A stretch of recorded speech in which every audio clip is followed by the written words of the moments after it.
Hello guys, this is Flash X007 and today I will be reviewing the high-grade Universal Century number 86 1:144 scale RX-93 New Gundam. So without further ado, let's begin this review.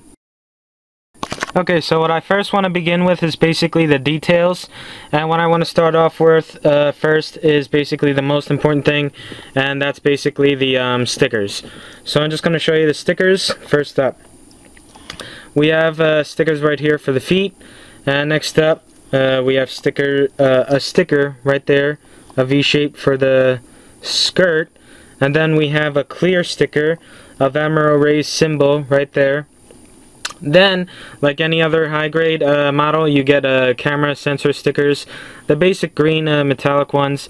He has one right here on his forehead, on the back of his forehead, and the major basic stickers are basically the funnels too. These yellow things with the stripes, these are basically the stickers that go onto the funnel and just basically show more detail. So that helps in terms of really avoiding painting this and paneling it yourself. The stickers actually do a nice job in showing the detail. However, speaking of detail, this is majorly the only thing I really want to discuss, and that's why I pointed it out first, is basically that the stickers have difficulty sticking on, and I'm not really going to go over extensively, but just know that the feet stickers and the skirt and the funnels all have difficulty attaching on and sticking together. Like, if I can get an example like this right here, I'm pointing at it. You have to constantly push it back, and it just loses its glue residue and value over and over.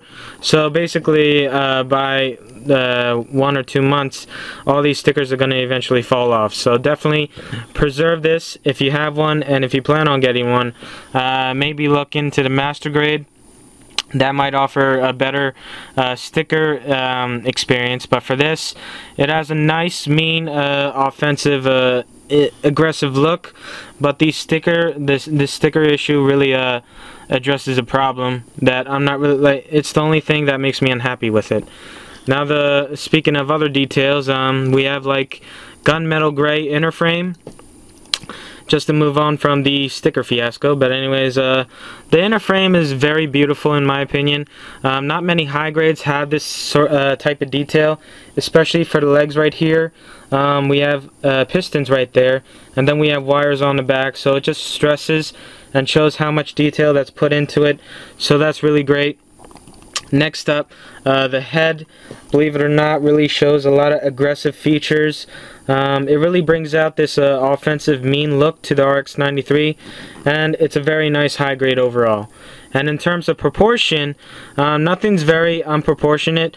The only thing I might say is basically the skirt seems kind of off comparing to the rest of the body, but that's basically it. The torso's nice, the hand and the arms are nice, and basically the leg. So basically the only thing I have to complain for detail is the stickers, and for proportion I don't have any complaints, believe it or not, so that's a surprise. And in terms of detail and proportion, it's a very nice get, so I recommend it. However, just be careful for the glue experience.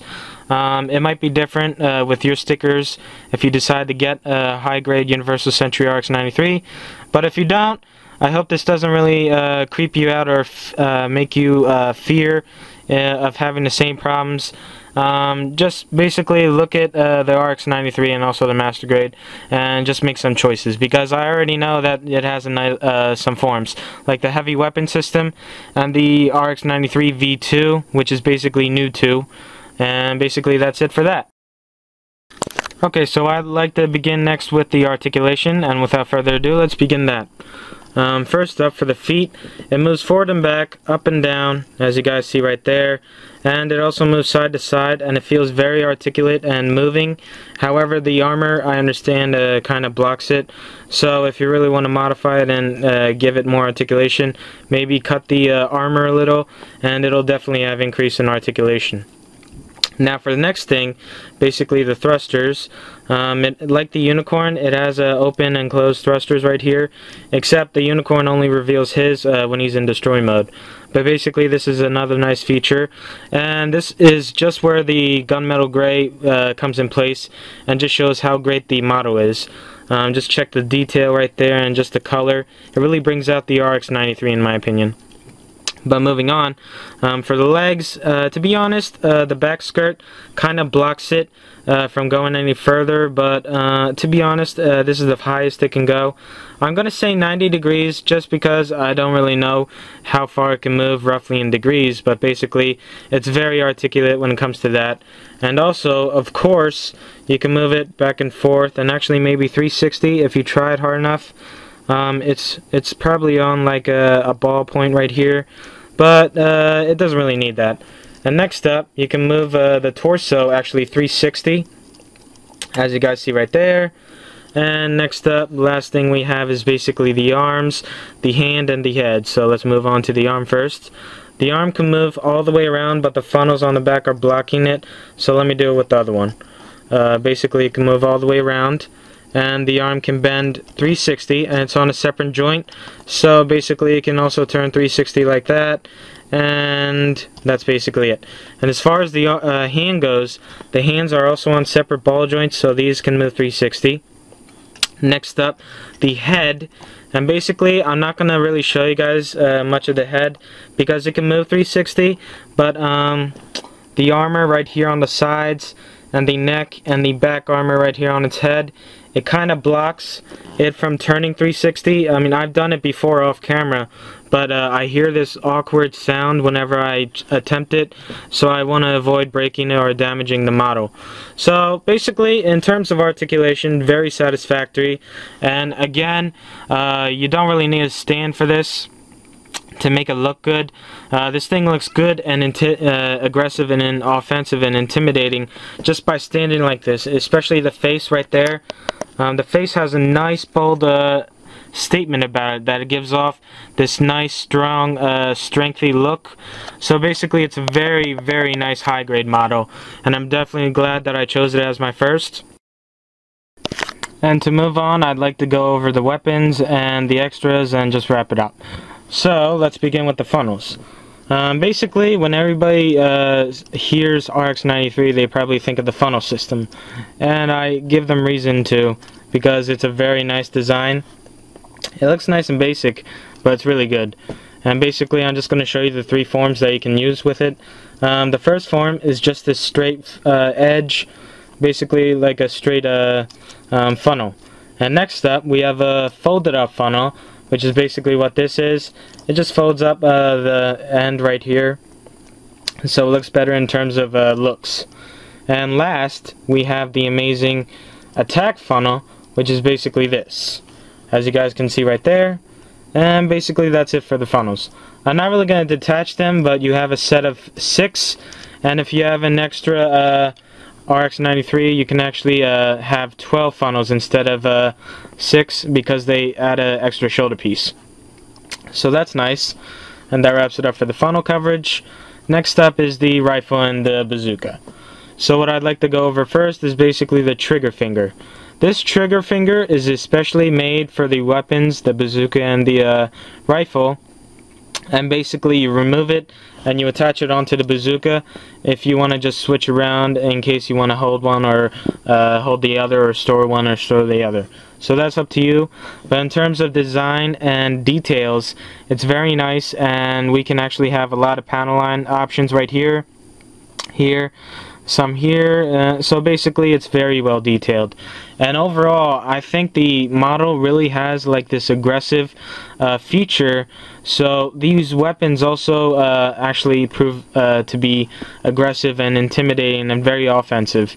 This seems basic, but it really has some detail or design to it that really shows off its weaponized or heavy-duty action look. So basically what I'm trying to say is that if this guy faced any modern Gundam, he'd probably put up a nice fight and probably win, just because of how well weaponized he is and how offensive and how great and aggressive it is. So basically that's it for that. And as far as bazooka goes, same detail. Also we have a moving grip right here that can move that far and that far. And basically also missiles in the back. And that's it for the bazooka. Next up for the shield, pretty basic shield, you would think. However, it's also offensive. So everything this guy has, the RX-93 has, is basically built to be in battle and actually put up a good fight. So basically in battle he can hold up the shield and confuse somebody and then shoot them like this, because he has a little trigger right here that can shoot out. And basically it has a 360 shield grip right here, like the unicorn, from my experience, and basically pretty nice. And it only attaches to the left arm because of the wrist armor, as you guys can see here. So basically that's it for the shield. And also nice ammo array insignia right there, and basically that's it for that. Now for the beam sabers, it's pretty short and simple. We have a nice effect beam saber right here. I'm pretty sure you all recognize this. They also included a beam effect beam saber for this. It's a dual edge beam saber, so basically one side has an output beam effect going up while the other is basic. So this is the dagger tip, while this is basically the main beam that can actually put up a good fight and whatnot. So basically that's it for that. And also we have a simple basic beam saber right here. Simple enough and very nice in design. It looks simple, but again, it has that nice feature that just looks appealing to me. Everything I know or have learned about the RX-93 makes me like it even more. So this model is definitely on my top favorites.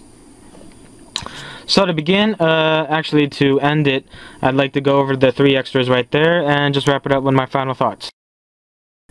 Okay, so for the remaining extras, we have a couple hands that I'm going to show you guys. But before that, we have a little cap to put underneath a hole to plug it in. Basically because you can actually have an option of attaching this to an action base 1 or 2, which requires a hole to fit the action base in. But you have an option of plugging it in, because most people just use this and just keep them in a statue position. So that's it for that. And as far as the arms goes, it has 5 optional hands in total. It has 1 right open fist for the beam sabers, and 2 closed fists for the left and right, and also the trigger finger for the bazooka and rifle, and also the open palm for the left hand. And to wrap it up, I have a funny pose right here. If you guys can't really tell what it is, I figured I'd put him in a nice hail pose. So basically Zigzeon. Just thought it would be funny. But anyways, enough of that. For my final thoughts, it's a very nice high-grade Universal Sentry, except it has its flaws here and there. But what model doesn't, to be honest? The only thing I can tell you is that I'm very satisfied with it. It's my first high-grade Universal Sentry model, might I mind you, because I've been reviewing age models over and over so far, and I figured I'd need a break.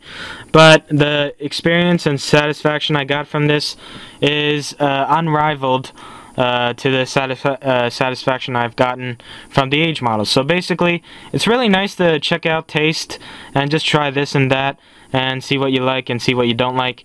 But basically, I really had fun with it, and I'd like to thank GK Gundam Kit for providing it.